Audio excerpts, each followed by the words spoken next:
गर्मियों की छुट्टियाँ चल रही हैं, सभी लोग कहीं न कहीं घूमने जा रहे हैं, तो हमने भी अपनी ट्रिप प्लान कर ली थी। प्लान हमारा 3 डेज़ का था, तो उसी हिसाब से हमें पैकिंग करनी थी। पहला था हमारा देहरादून, फिर मसूरी एंड देन आते टाइम हम हरिद्वार होते हुए आएँगे। तो पैकिंग करना एक बहुत बड़ा काम होता है कि कहीं हम भूल ना जाएँ, तो मैं अपनी पैकिंग को 4 पार्टों में डिवाइड कर लेती हूँ हमेशा ही। तो जो पहला पार्ट होता है वो कि हमें कपड़े किस तरीके से रखने हैं और कौन-कौन से रखने हैं। तो मैं पहले ये चीज़ें रखती हूँ हम तीनों के लिए, नैना के लिए, मेरे लिए और नैना के पापा के लिए। जो हमें पहनने हैं वो बैग के अंदर, जो हमें नहीं पहनने मतलब पहन के जाने हैं वो बैग के बाहर। इसी हिसाब से मैं अपने फुटवियर वाला सेक्शन कंप्लीट करती हूँ, जो हमें पहनने हैं वो बैग के अंदर, जो पहन के जाने हैं वो बैग के बाहर। उसके बाद आता है ये वाला सामान, ये इम्पोर्टेंट होता है, इसमें से कुछ भी छूट जाए तो दिक्कत हो जाती है।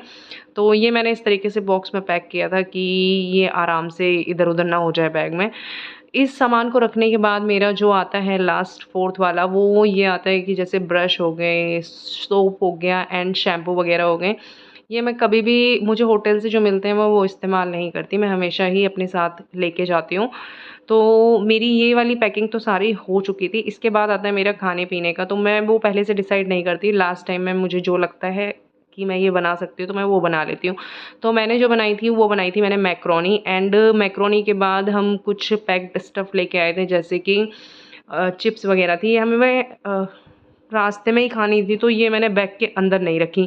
बैग के बाहर ही मैंने पॉलीथीन में रखी और कुछ एक्स्ट्रा पॉलीथीन मैं अपने साथ रख कर ले जा रही थी कि हम लोग वहाँ नहाएँगे, तो फिर गीले कपड़े रखने के लिए हमें पॉलीथीन चाहिए होती हैं, तो वो मैंने अलग से रखी थी। फिर मुझे याद आया कि अरे यार, पावर बैंक भी रखना पड़ेगा, तो फिर मैंने पावर बैंक लिया और हम रेडी होके निकल दिए। तो मिलते हैं नेक्स्ट व्लॉग में।